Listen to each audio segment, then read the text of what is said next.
नमस्कार दोस्तों, स्वागत है आपको स्टोरी हाउस चैनल में। दोस्तों, दो लड़कियां थी जो बहुत ही अच्छी दोस्त थी। जब वे कॉलेज में गई तो उन्होंने साथ में ही रहने का फैसला किया और वे हॉस्टल में भी एक ही कमरे में रूममेट्स की तरह रहने लगी। एक रात को वे दोनों देर रात तक जागती रही और पढ़ाई करती रही, क्योंकि अगले दिन उनकी परीक्षा थी। इसके लिए वे परीक्षा के आखिरी समय तक पढ़ने की कोशिश कर रही थी।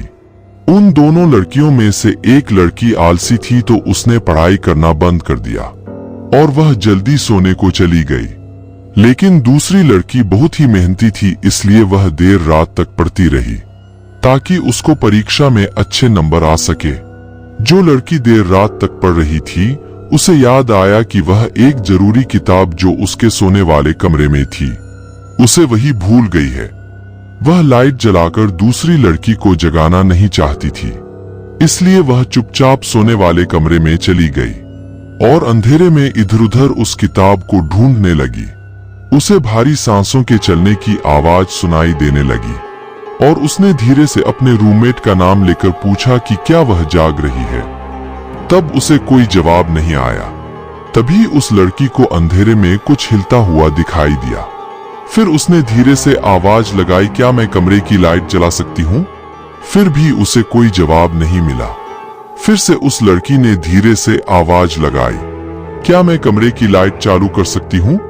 मुझे कुछ ढूंढना है। फिर भी उसके रूममेट ने कोई जवाब नहीं दिया। इस सब से वह लड़की आहत हो गई और अंधेरे कमरे में अपनी किताब ढूंढने लगी। फिर थोड़ी देर बाद उसे वह किताब मिल गई और वह अंधेरे में ही दरवाजे की तरफ जाने लगी। उस लड़के ने पूरी रात जागकर पढ़ाई की और सुबह परीक्षा देने के लिए परीक्षा हॉल में चली गई। लेकिन उसने देखा कि उसकी रूममेट परीक्षा देने नहीं आई।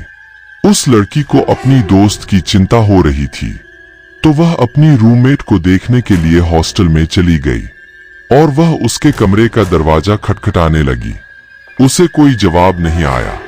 उस लड़की ने इन सब से चिंतित होकर उसके कमरे का दरवाजा खोला और कमरे की लाइट जलाई तो उसने अपने सामने एक भयानक नजारा देखा। उसने देखा कि उसकी रूममेट खून से लथपथ बिस्तर के ऊपर पड़ी थी। उसका किसी ने काफी बेरहमी से खून कर दिया था।